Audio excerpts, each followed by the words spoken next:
The Executive Director of the Pan-African Festival of Arts and Culture, Panafest, Rabbi Kohain Nathanyah Halevi, has underscored the need to unveil what he describes as hidden truths in African history to correct negative narratives associated with slave trade in Africa.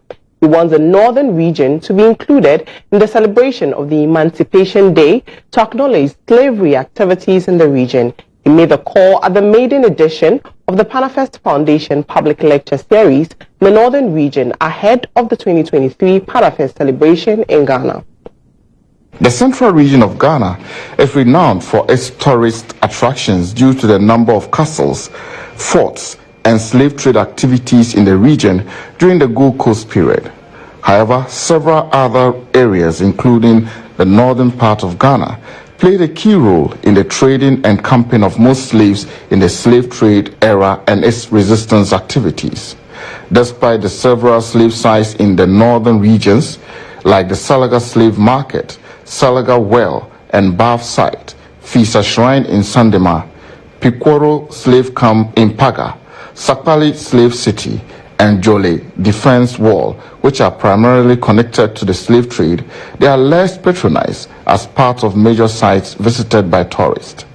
To highlight the role and resistance of Northerners in the slave trade and promote tourism, the Pan-African Festival of Arts and Culture, Panafest, has instituted a public lecture series in the northern region as part of the 2023 celebrations.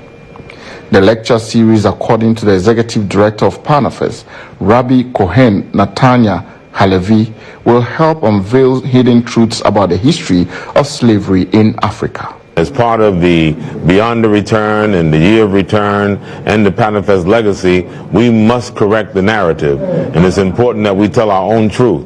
And so this lecture today was about the resistance, because many times people have hidden that truth about African history. They have portrayed it as if African people were irresponsible and sold their own people into slavery. So it's important that we turn that narrative around to tell the truth and show the resistance and the fight that African people put up in resisting slavery. Addressing the gathering at the maiden lecture, which is on the theme Narratives of Resistance to Slavery in Northern Ghana, Professor Samuel Ntewusu of the Institute of Africa Studies at the University of Ghana revealed that the current challenges of poverty and conflicts in the northern regions can be traced to the impact of slave trade in the area. With respect to northern Ghana, we can actually trace the issue of present-day conflicts, the issue of poverty, the issue of lack of development to slavery. The fact is that because of that general level of insecurity, it became very difficult for us to have well-established states that today will have been able to contain several ethnic groups. Professor Ntewusu called for a collaboration between the state and communities in the promotion of tourism in the country. Government will now resource, for example, the regional units of its agencies to promote tourism. So, for example, culture, we have GTA, that is also here. How much is being given to them to work around this whole issue? So for us to be able to promote tourism, I think the state, it should be state as well as community-led.